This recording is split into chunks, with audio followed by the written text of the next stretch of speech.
Dnešná situácia v systéme náhradnej výchovy na Ukrajine sa pomaly zlepšuje. V priebehu posledných rokov vznikajú detské domovy s rodinným charakterom výchovy, ktoré poskytujú deťom oveľa lepšie podmienky ako tradičné detské domovy. Zakarpátsko je jedinou oblasťou na Ukrajine s najväčším počtom detských domovov rodinného typu, kde sú umiestnené deti. K takýmto zariadeniam patrí už skoro 13 rokov fungujúci v meste Veľký Berezný detský domov rodinného typu svätého Gabriela.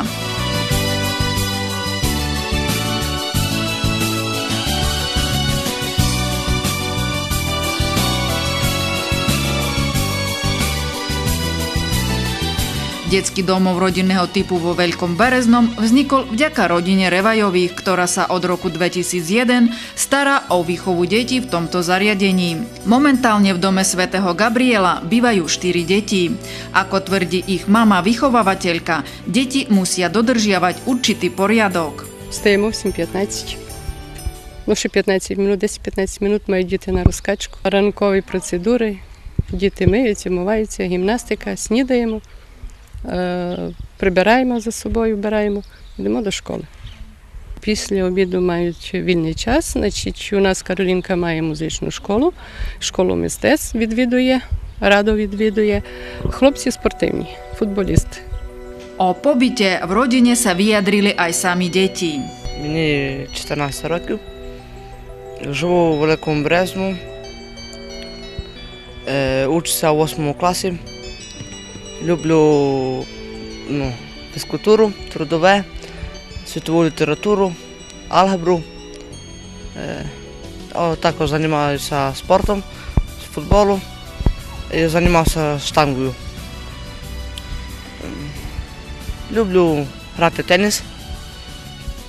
Ну і так, люблю своїм братом грати, Павлом, Василем, Кароліном. Люблю такі настольні ігри, грати в шашки. Я вже тут у дитячому будинку 4 роки.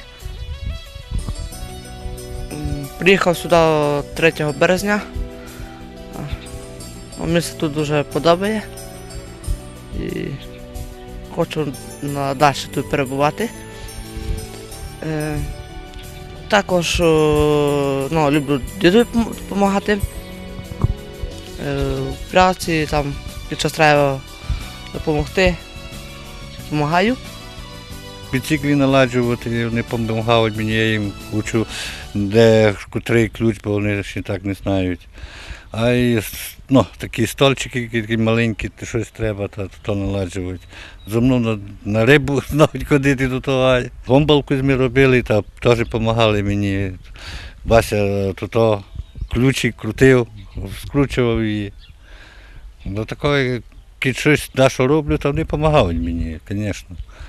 Особливо Діма вже векший, Павло ще знає допомагати. Pavol a Karolina v tomto domove sa nachádzajú od samého narodenia. Мені 12 років, я учуся в 7 Б класі в гімназії. Мої улюблені предмети – фізкультура, географія, музика і малювання, і зарубіжна. Я мамі люблю допомагати, варити їсти, і прибирати. Мені 10 років, я ходжу в 5 клас. Я люблю музику. Після обіду я йду на футбол. Ми ходили на стадіоні, грали. Далі в Львів у Стрілки їхали, ми там запросили та теж грали. Ja хочу stať futbolistom. Pred pár rokmi rodina Revajových zobrala do opatery postihnuté dieťa.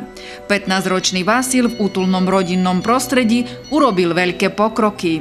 Маємо дитину-інваліда, ДЦП помірна розмова від Сталіс, він є вдома, індивідуальна форма навчання і чекаємо вчителів, коли вчителі приходять до нас на урок. Учень 8 класу, знає точно розклад всіх своїх предметів і з нетерпінням чекає вчителя. Steny detského domova rodinného typu už opustili niekoľko dospelých chovancov. Mladí ľudia sa úspešne uplatnili v živote. Дуже ми радіємо, коли до нас приходять наші вихованці, випускники.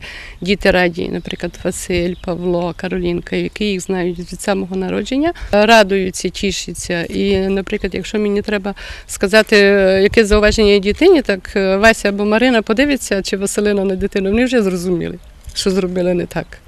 Значить, вони користуються повагою у наших теперішніх вихованців.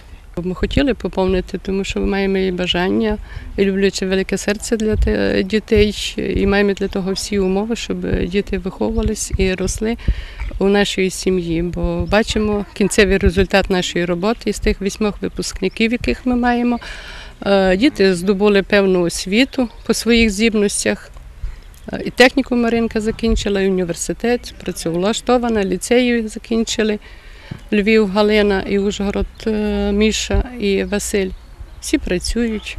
V rodine Revajových detí majú aj kresťanskú výchovu. Častým hosťom v tomto detskom domove je rímskokatolícky kňaz otec Anton Jedinák. Ja som rád, že v našej farnosti Veľký Berezný je takýto detský dom rodinného typu, pretože keď si otvorím už Sväté písmo, tak vidíme, že Ježiš mal najbližších, Jozefa a Máriu, vyrastal v rodinnom prostredí, cítil tú lásku, mohol popri Jozefovi vyrastať, zmáhať sa v remesle a takisto rodinné domy rodinného typu deťom, ktorí majú ťažkosti, ktorí nemajú rodičov, môžu poskytnúť túto pomoc. V prvom rade je to dar lásky, ktorú rodičia dávajú, s ktorou sa starajú o tieto deti, ktoré vlastne im Pán Boh dal. Druhá vec, čo je tá veľmi krásna v tom rodinnom kruhu, je také krásne spoločenstvo lásky, že to dieťa môže pocítiť, že ho niekto má rád, že niekto o neho stojí, že sa niekto o neho stará. Z druhej strany, keď si tak zoberieme tie veľké internáty, ktoré sú, takisto dávajú tým deťom to, čo im treba, ale rodina je rodina a rodinu nenahradí ani štát, ani internát. Rodina to je to, čo každý z nás chceme mať a to je možno ten najkrajší dar. Tak ako Ježiš mal rodinu Jozefa a Máriu, tak aj tieto deti majú svojich rodičov, do ktorých sa môžu kedykoľvek obrátiť s prosbou, s pomocou, poďakovať, možno aj vyplakať, keď je to potrebné. 2 roky som pôsobil v Bratislave, mal som možnosť vidieť začiatky rodinných domov rodinného typu, ako sa to začínalo. Vidím to tu na Ukrajine a môžem povedať, že naozaj takéto malé spoločenstvo môže veľa dobrá priniesť aj do tej našej veľkej spoločnosti, do toho štátu, v ktorom sa nachádzame, kde žijeme. Ja si tu chodím odpočinúť, vypiť kávu, čaj, malo sa pohrať s deťmi a naozaj, že keď prídem, tak ja si naozaj pri tých deťoch odpočívam. Troška ma deti hnevajú, troška ja hnevám deti, jedno s druhým, ale teším sa, že som tu, že som s nimi. No, hnevať nie v tom slova zmysle, že hnevajú mňa, že teraz som na nich kričím, nie, ale v tom, že ako kamaráti sa hráme, počtuchujeme jeden do druhého. Takže asi tak.